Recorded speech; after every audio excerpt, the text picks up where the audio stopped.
ایک جرمن میاں اور بیوی جا کے کم کالم دین کے ہاتھ میں انہوں نے کلمہ پڑھا تھا، اس کا پورا واقعہ انہوں نے اپنی کتاب میں کوٹ کیا. انہوں نے کہا کس چیز سے تمہارے اندر یہ تحریک پیدا ہوئی کہ تمہیں شیعہ ہونا چاہیے؟ اس جرمن انگریز خاتون نے کہا کہ میں نے تو اسلام کو سٹڈی نہیں کیا تھا، تو پھر شیعت کی طرف متوجہ کیسے ہوئی؟ اس نے کہا ایک دن کھیلتے ہوئے میری بچی گر گئی، سیڑھی سے گری اور اس کی پسلی ٹوٹ گئی.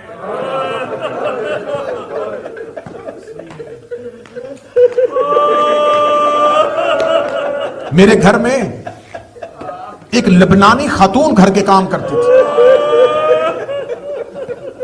میں نے ڈاکٹرز کے پاس بڑا علاج کروایا، کوئی علاج نہیں تھا.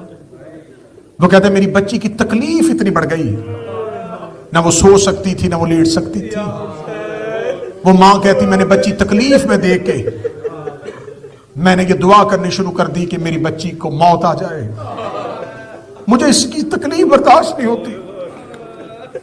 وہ کہتی جو میرے گھر میں کام کرتی تھی، ایک دن اس نے مجھ سے ڈر کے کہا ایک نسخہ میں بتاؤں؟ کہتی کون سا؟ کہتی تو میرے رسول کی بیٹی سے واسطہ لے، ہمارے پروفٹ کی جو بیٹی تھی نا اس سے دعا کر. وہ کہتی میں نے کہا اس سے کیسے دعا کروں؟ وہ کہتی میں بے چین تھی، میں تڑپ رہی تھی، مجھ سے میری بیٹی کا تڑپنا دیکھا نہیں جاتا تھا. اس لبنانی خاتون نے میرے سر پہ چادر رکھی. وہ کہتی میں نے روتے ہوئے کہا اے محمد کی بیٹی،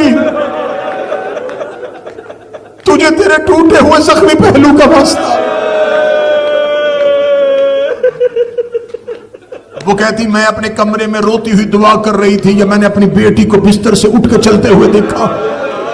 میری بچی میرے قریب آئی، اس نے کہا میں سو رہی تھی، میں نے دیکھا ہے کہ ایک مزدور میرے قریب آئی ہے، اس نے میری پسلیوں پہ ہاتھ پھیرا ہے، مجھے شفا مل گئی.